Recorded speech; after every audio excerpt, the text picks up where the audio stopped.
inside the SCIF. So I have another case here. Another really famous case.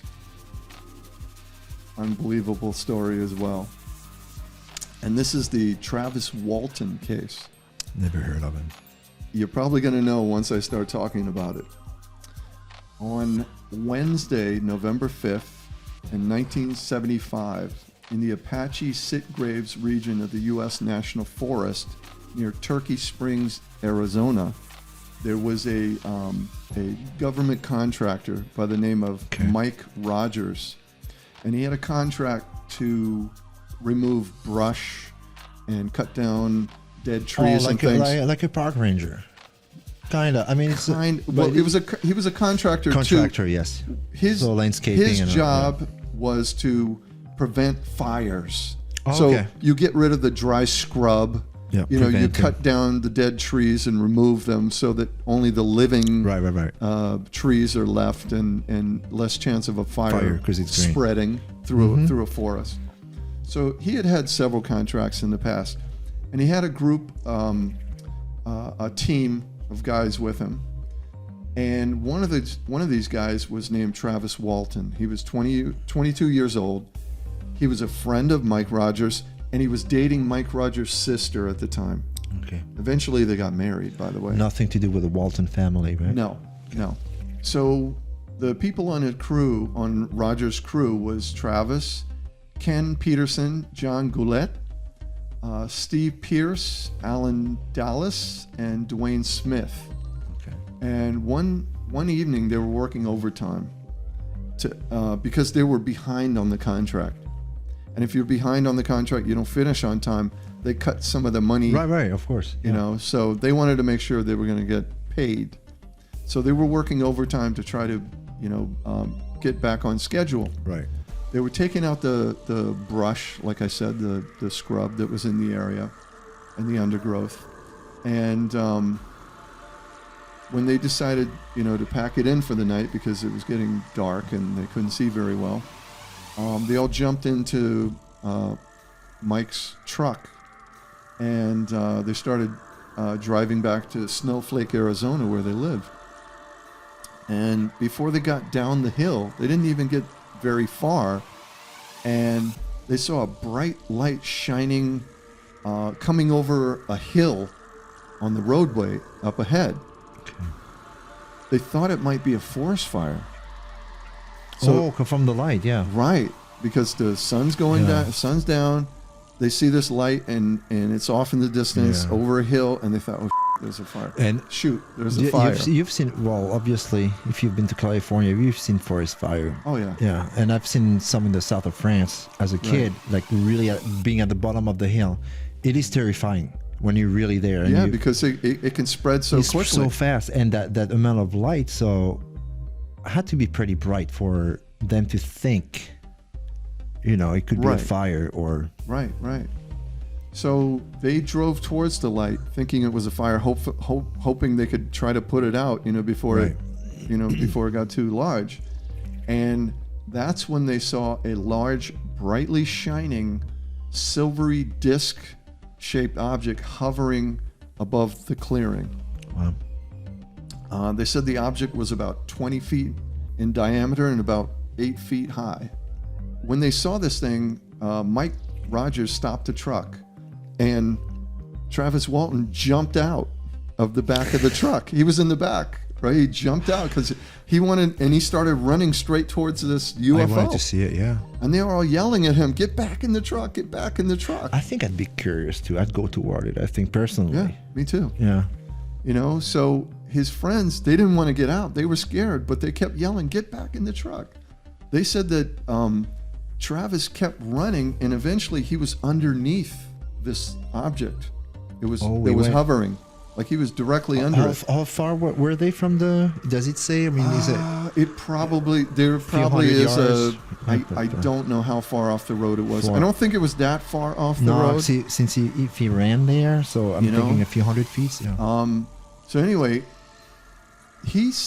Travis said, or the men said, that it sounded like a huge turbine. That the object sounded like this turbine and it kept getting louder. And then again, like other things we've spoke about, this object started wobbling. Wobbling, like just wobbling. Yeah. Like creating some. Like some of the other cases we spoke about, and also that, the sound increased, right, and it started wobbling. Yeah, there's a lot of the no sound, or just the sound when they start to take off, and the wobbling just before they actually take off, vanish. like really take off. So, like I said, Travis was underneath this object. This turbine sound started getting really loud. The thing started wobbling. And then all of a sudden, Travis got hit by this blue-green beam of light. And the men in the truck said that when he got struck, that he went flying about 10 feet backwards and hit the ground. They took off. They were all scared. So they left him there? Mike gunned it. Yeah, he freaking put the pedal to the metal and they took off. Nice friends you have. Well, they were all scared. Well, yeah. No. They all thought they were going to die or something. Yeah. So they're driving down the road, trying to get down the hill, to get help. The men start yelling at Mike, going, "We got to go back." And he's like, "Hell no." Wow. So eventually they convinced Mike to drive back, which they did. And when they got back there, he was gone. The UFO was gone. And he was gone. They had flashlights. They were looking around. They could not find him. Well, you could have walked somewhere after. I mean, not out looking around and say, "Oh, I'm just going to start walking." But they didn't see him on the way back. He would have been on the roadway, I would imagine, hoping that a car is going to come by. So when they got back into town, around 7:30, Peterson, one of the guys in the crew, after work, right? One of the PM, he called the police. So the deputy sheriff Chuck Ellison met with the crew at the shopping center where they had stopped to make this phone call. And when he arrived, they told him what happened. So they were all still visibly shaken, and two of them were crying. So Sheriff Marlon Gillespie was notified. Then he arrived with Officer Ken Copeland to interview these guys. Okay. Mike Rogers said, "We got to go back and find Walton. We got to go back and find Travis." And that's just a little bit later, right? We're tracking dogs. Yeah. Right. As soon as they got down the hill, they called the sheriff. And the sheriff came, then he called, and then more came, right? So now there's a group of 3 sheriffs. Good. Right? Mm-hmm. So, Mike Rogers kept saying, "We got to go back there with dogs and try to find him because it's dark out now," right? Right. And they could not find any tracking dogs at that time. Do you think the dogs were abducted before? I don't know, but they couldn't locate anyone that had any dogs available for them to track with at that time. The police and some of the crew went back to the scene where they said this thing took place. So some of the crew members, Smith, Pierce, and Goulet, they were too upset to go back. I'm sure. Yeah, they were scared. Probably have PTSD from this, by the way. And they decided to go back to Snowflake, where they lived, and tell Travis's mother that he's missing. Something happened, and he's missing. So by this time, the police started suspecting that something, this is a crazy story. It is, yeah. And when they got to the area, they couldn't find any physical evidence whatsoever that whatever they said happened. Not even steps of a... So by this time, more police and volunteers came, and they searched until morning, until the sun came up. Right. And they didn't find him. They didn't find any clue of him, no clue of evidence, that what they said happened. There was nothing there. Right. So on November 6th, they did another search, and this time they used helicopters, police officers on horseback, and 4-wheel drive vehicles to get through all this terrain to try to cover as much area as possible. Was the FBI involved too at the time? I don't think they were at the time. They could have been, but I don't know. That seems like a big search party for such a small place. Right. Usually the FBI gets involved if it's across state lines or something like, or it's a serious crime. More national, or it's a serious crime. By this time, the police thought that the man made up the story to cover up a murder of Travis, or maybe he had some serious accident and they buried him in the woods or something like that, right? So at about 3 a.m., one of the men, Kellett, he phoned Dwayne Walton, who was her second oldest child, and they left Glendale, Arizona to drive to Snowflake. The story soon became international news, and the Snowflake Marshal, Sanford Flake, was his name, announced that it was all a prank, that the men, and they subjected them all to polygraphs, and for the most part, they passed. Most of the men passed these polygraphs. It wasn't until 5 days later that Travis woke up, and he found himself lying in the roadway. Where they had searched before? No. Oh, it's different. Near town now. Oh, he wow. found himself lying near a gas station. Wow. In the roadway. And he said when he's laying on the ground looking up in the sky, he saw a silvery UFO hovering there, and then it just took off. When he woke up after being hit by this beam of light, the first thing he remembers is that he was in a lot of pain, that he was lying in a room that had a heavy, wet air, like very musty, humid kind of air. And he said it made it really hard for him to breathe the air in this room. And he was laying on a table, and he thought he was in a hospital. He thought he was passed out in a swamp.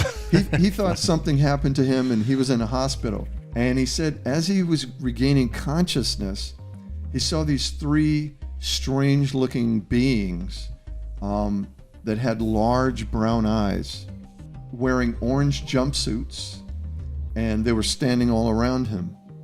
As he's lying on this table and he sees these strange humanoid beings with these large eyes, he got scared, because first he thought he was in a hospital, then he sees these strange beings standing around him.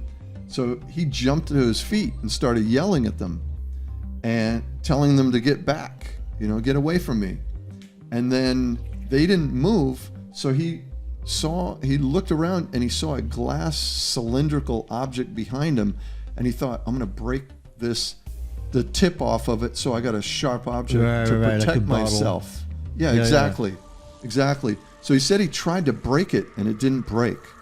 But he started swinging this thing at these creatures, at these aliens, and they all left the room. And then he was in there for a couple of minutes trying to figure out, what am I going to do? How am I going to get out of here? And so they didn't come back. So he thought maybe it's safe to try to get out of here now. Right. So he left the room and he started running down this hallway. The hallway opened up into this large spherical shaped room that had a large chair in the center of the room. And almost like X-Men. Yeah. Like the Professor Xavier. Right. Xavier. Yeah. Just like that. He went up to the chair and he was thinking, there might be one of these beings sitting in the chair or something. So he looked around the chair and it was empty. So don't ask me why, but he decided he was going to sit in the chair. Yeah, why not? I would. So he sat down in the chair, and as soon as he did, he said the whole sphere turned into a star map. All right. That he could see like all these stars all around him. And he said there was like a lever or some levers on the arms of the chair, and as he pushed them or moved them, that these things would change. So he said it was like a planetarium show. When he got out of the chair, he heard a noise behind him, and he thought it might be these aliens coming back to get him. Mm-hmm. Like they found out where he was, and now they're coming to get him, right? So when he turned around, instead of those three aliens, he saw a tall humanoid, looked like a human. Right. Except this guy had really long blonde hair. He was wearing a blue jumpsuit, and he had a glass dome over his head, like a helmet, and that. So how does he know he had long hair? He could see it. It was a clear. It was a clear. Or the bubble. Okay. That he could see into, and the guy looked like a human. Yeah. And he said that the guy, this being that he saw, had very like gold-colored eyes, right? And he said it's like The Witcher. And he said his eyes were larger than a human. He tried to talk to this guy, thinking maybe this guy, I can explain. Hey, we can get out of here together, right. You know. And he kept trying to talk to him, but the guy just smiled at him, didn't say a word. And then he motioned for Travis to come with him. So Travis started following him, and he said they went down a hallway, and this guy led him outside of this craft that he was in, or he didn't know what he was in. Right. But he realized once he came down this ramp that he had been inside of some type of spacecraft, and he was either in a large like airplane hangar that was enclosed, right, or that it was a mothership or something like that. And he said that there were several other aircraft, UFOs, in that area. Oh, more than one. Wow. And he said that the man led him into another room that was separate from these craft. Like they walked across, and he went into this other room, and in that room there was one female alien that looked like this man with the long hair. Was she hot? Yes, but she also had very large eyes. And there was another male in that room, but both of them were not wearing a helmet. He tried to ask these two other aliens or whatever they were questions because he thought maybe the guy with the helmet on couldn't hear him. Or speak, yeah. Or he couldn't hear what he was saying because of the glass bubble, right? So he tried to talk to these other aliens, and they just smiled at him too. They didn't say a word. And then the female led him over, led him by the arm and had him sit on a table, and then she put looked like an oxygen mask over his face, and he fell asleep, and the next thing he knew, he was lying on his back in the road. So when Travis woke up, he went to the phone booth and that's what he did. He went to the right. He made some phone calls, from this phone booth, and at first, Mike Rogers and these other guys, they were suspected of murder. Oh yeah, after 5 days.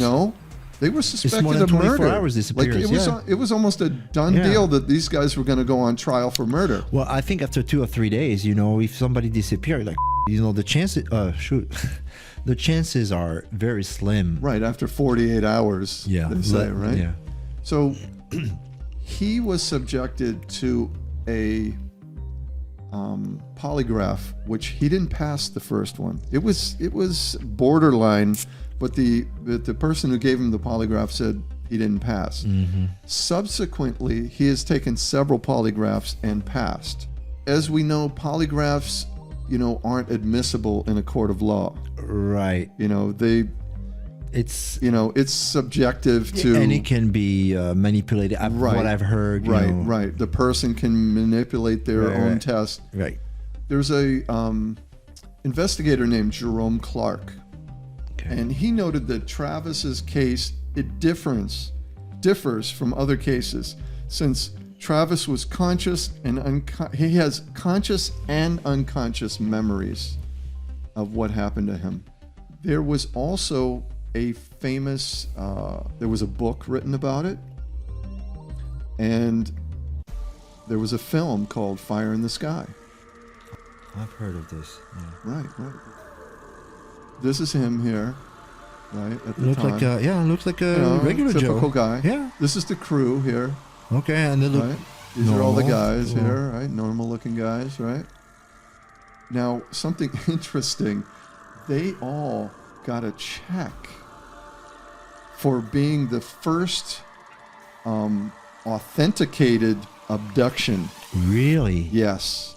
They all received it. Here's a picture of them receiving. From the government? Look. Yeah, yes, I see it from the government. Not from the government. Not from a private entity.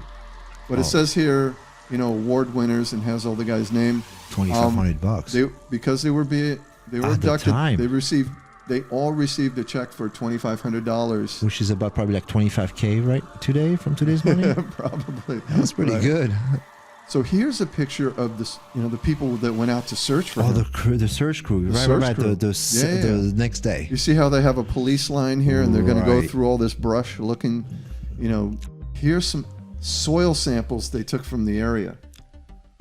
Oh, and we talked about this in a previous episode. Right. So these are samples that were taken from the area that supposedly this craft hovered above. I don't know what the analysis of these actual samples was, but I just found these photos of samples from the area. Here's a document that is from the Arizona Department of Public Safety, and this is from the sheriff.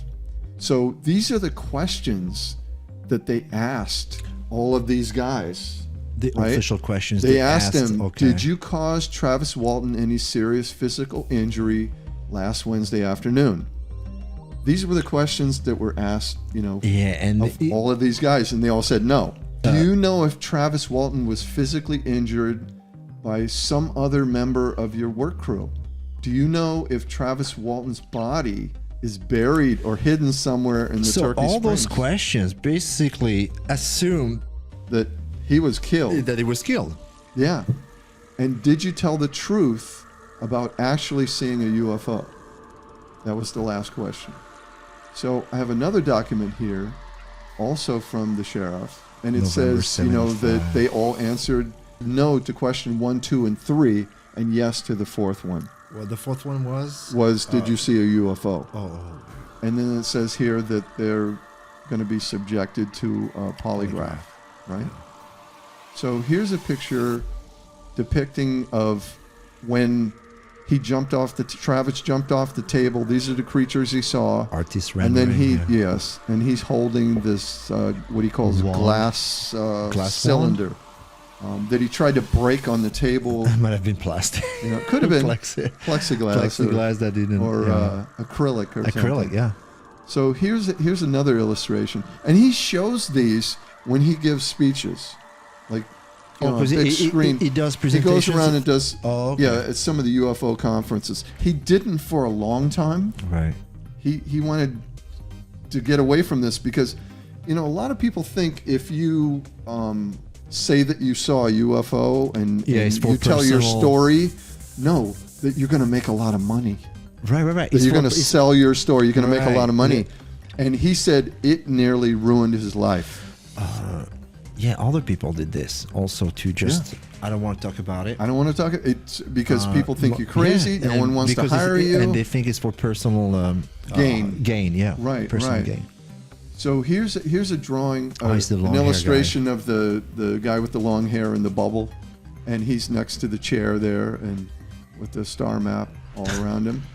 And then here's another illustration of the male and the female that were inside the room without the helmets on, and then here's the sphere. The device to knock him out. Oxygen. The oxygen. Yeah, they look. Human. I mean, he just said that the eyes were larger and that they were golden color. Human races have different eyes, different shape. Who knows? Right. And even within the same race, different widths, different. Like I said before, Travis ran down that hallway when he exited the room where the three aliens, he was on the table. So here's an illustration that shows the circular room with the chair in the center. Okay, that's right. And then when he turned around, that other person with the long hair and the bubble over his head were there. And he was led out of there, and then he realized he was in this possibly hangar or something, and he was led down a hallway into another room, and this is a representation of that room there. I love all those drawings and so this here is his actual UFO report Oh, that's the actual report. Where did you find this? So this is his actual report. I believe this is a MUFON investigative form or something like that. So, it shows him the drawings he made and his personal notes here. And this, where he woke up on the road, this was the gas station, and this phone booth here was the one he made his phone calls from. I know you have a map of the wherever it was. Right. I'm thinking, was there anything around this area that had big warehouses or big? Do we know? I don't know, but these are rural towns. This is like a really small town, right. So because maybe there's a military base or something around there. Like could have been a few miles away, or possibly. I'm just curious.